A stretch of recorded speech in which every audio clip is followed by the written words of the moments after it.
Alors j'ai pas mal de patients qui venaient en automne justement pendant cette période pour faire des séances de hijama, de ventouse, parce que je leur conseillais cela. Ça faisait partie du programme de détox, de nettoyage du corps pour la préparation à l'hiver justement, pour éviter de tomber malade. Et ça marchait plutôt bien, hein. Certaines personnes qui tombaient chaque hiver malades, à partir du moment où elles ont commencé à suivre les conseils et à nettoyer leur corps, juste avant l'entrée en hiver, ils tombaient pas malades l'hiver. Ils étaient voilà. Après, il y a bien sûr toute une hygiène de vie à côté, mais c'était déjà un bon début. Moi, je disais souvent, en fait, faire un petit, comme on parle de nettoyage de printemps, mais en fait, c'est plutôt un nettoyage d'automne de notre corps. Et différentes façons.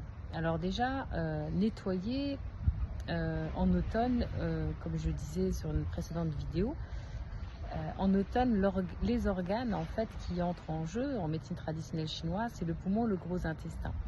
Et ce couple-là est lié avec la peau aussi, hein. Donc on va nettoyer la peau. Donc pourquoi pas faire un hammam, un gommage de temps en temps. Donc on nettoie sa peau.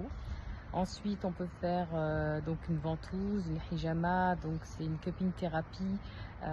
Ça va permettre de nettoyer les toxines et les déchets qui sont dans la lymphe, qui circulent justement en surface au niveau de la peau. Ça permet de relancer le métabolisme. On peut aussi faire une détox au niveau intestinal, un programme par exemple sur une semaine.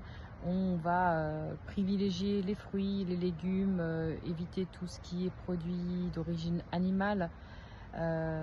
Pourquoi pas? Donc sur une semaine, ça permet de nettoyer bien ses intestins. On peut associer du riz, donc du riz complet de préférence. Voilà. Ensuite, on va pouvoir booster son énergie, comme je vous ai dit, du poumon en faisant de l'exercice physique. Donc le chi va rentrer par l'exercice physique avec l'exercice respiratoire. Voilà, et on peut faire des étirements des méridiens ou du méridien poumon, du méridien gros intestin.